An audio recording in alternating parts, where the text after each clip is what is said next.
Subscribe Prudent social media channel and press bell icon for latest notifications. Now that BJP legislative party has selected their CM candidate, so I can congratulate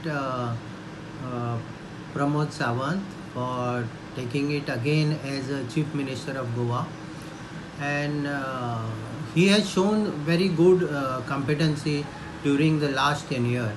Though there was a lot of issues about COVID and everything else, so we really congratulate him. And at this time, I would like to say few things or give a few suggestions. Like last time, what I had told is that they should be putting some industrial or a business person in a corporation related to industries, which also I had requested him personally. At the same time, what I would like to say is whenever ministries are given, he should look at the competency of that person rather than giving the ministry based on the caste, creed and location wise. Because finally Goa as a whole has to grow. The growing economy has to grow. It is not that you have to satisfy one one caste or one location or representation, because finally the ministers are supposed to represent Goa as a whole, not as a locality.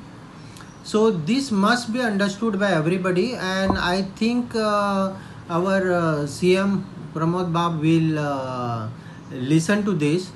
And at the same time, I also want to make a statement. Like last time we saw lot of corruption or bad management of the ministries in various sectors.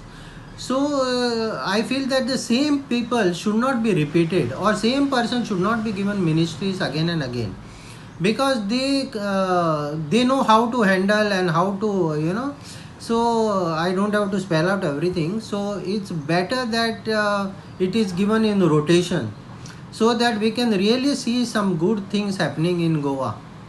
I wish him good luck, and I wish that BJP will do something good this time, so that we can, before I leave GSIA, I want to speak good about this government. Thank you.